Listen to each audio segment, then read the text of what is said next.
Ini adalah riset dari BlackRock ya. Ini institusi finansial terbesar di dunia ya. Jadi ini bukan orang bodoh yang bikin.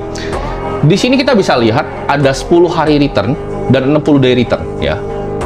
Ini ketika eskalasi geopolitik terjadi ya. Jadi kita akan lihat dari riset dan hasil papernya mereka. Ini di saat Januari tanggal 3 2020, US dan Iran tuh mengalami eskalasi di sini. Kita lihat di sini apa yang terjadi dalam 10 hari.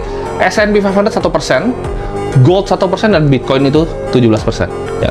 Dan aset yang gue membahas di sini adalah Bitcoin. Ini bukan risetnya Moti, ini risetnya BlackRock ya. 60 day return, S&P minus 8, gold 7%, Bitcoin 26%, dia menang ya.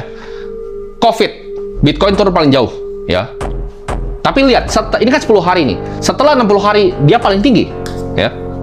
COVID 2020 US election 7%, minus 1, 19%. Dan setelah 60 hari 131%. Menang dia. Rusia menginvasi Ukraina.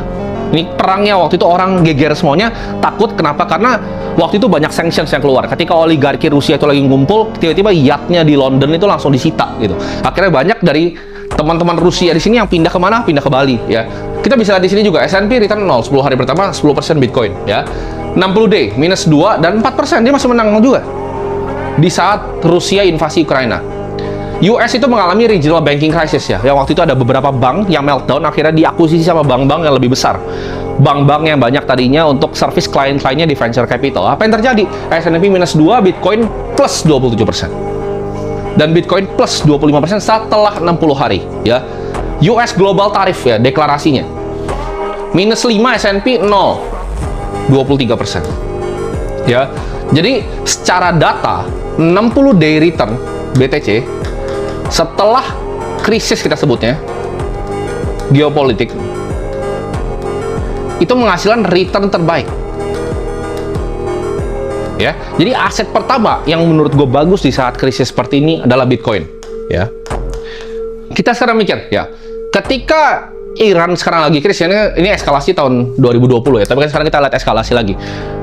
Ketika Hormuz itu mau lewat kapalnya, Iran mintanya bayar pakai apa? Betul, dia minta bayar pakai Bitcoin ya. Jadi orang banyak yang nyinyir ya kan, ini aset scam dan lain-lain. Ketika itu terjadi, semuanya terdiam ya. Kalian nonton semua kan kemarin di berita nasional ya, Iran mintanya bayar pakai Bitcoin. Itu pertama. Kedua, ketika sanctions terjadi kayak di sini. Ini kan banyak perang sanctions sih. Jadi perang itu bukan cuman masalah kalian lihatnya, oh ini militer. Perang itu ada yang lebih kompleks, yaitu segi ekonominya. Jadi perang itu ekonomi.